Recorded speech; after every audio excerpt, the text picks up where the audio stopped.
Hello, everyone. Welcome back to another episode of our entitled people. In today's episode, abusive dad tried to stop me moving out. A 20-year-old woman throwing a tantrum to her mom because she wouldn't give her money for sweets. When my mom got called because I wasn't saying the Pledge of Allegiance. Before we get started, make sure to subscribe so you will never miss a video. So let's get started. Abusive dad tried to stop me moving out. I just read a post on here that reminded me of some shit my dad pulled back in 2013. Sorry if this doesn't belong here though. He was an abusive alcoholic my whole life, mainly focusing the physical abuse on my mom and two of my siblings, but a lot of emotional thrown my way. I was 19 at the time and had been dealing with severe depression for a few years at that point. I had a long-distance partner who lived on the East Coast, while I lived out in the Midwest. I had been planning on visiting them for a while, but we both agreed it may be best for me to just not go back home after. So I bought a bus ticket, packed up what I could, shipped a few boxes, and prepared for the trip. Obviously, my mom was upset, but she understood that it was something better for me. My dad, however, found out and flipped his lid. Tried to charge me for everything in the house, including water and electricity, rent, food, even air conditioning. He thought if he charged me for everything that I would have no money to leave, I guess. He also came up with a plan with his son, my stepbrother, to put me in a psych ward against my will somehow. Joke was on him though, cause I had a good friend who let me stay at their house the last week I was in town. To this day, the man doesn't understand why his kids don't want to talk to him. He thinks he's done nothing wrong his whole life. Even when he got caught cheating, he was confused about everyone being upset. I've been away from home for 11 years now, and it was the best decision I ever made. Good for you. Getting away from an abusive partner or parent is always step number one, and the hardest step, since the abusive person can have multiple ways to make it extremely hard for the person they are abusing to be forced to stay with them. And step number two is always to find each and every way to cut the abusive person out of the abused person's life. Yes, definitely.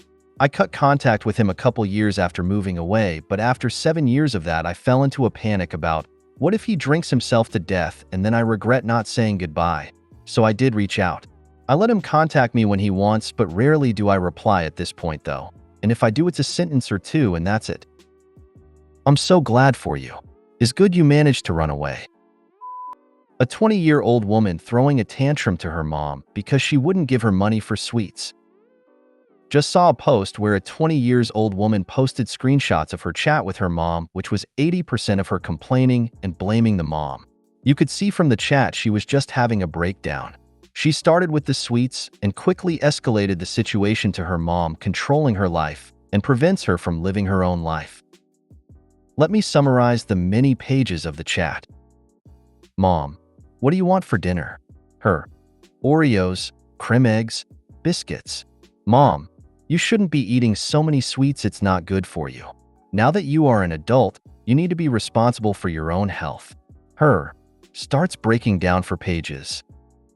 I'm so tired of seeing grown-ups acting like toddlers. Get a job and buy whatever you want for dinner instead of moaning about your mommy not buying you sweets because she cares about your health. Mom should adjust her words. I am having for dinner. You are welcome to join me at set time. Repeat as necessary. Also, just as supplementary information, the woman lives with her mom and the mom cooks all the meals. Yet this ungrateful person just flips out cause she can't have sweets for dinner. Sounds like there might be some mental illness involved. Even so, the daughter should be treating her mom better than this, or she might find herself homeless. When my mom got called because I wasn't saying the Pledge of Allegiance. Another post reminded me of this, and I thought it would cheer people here up.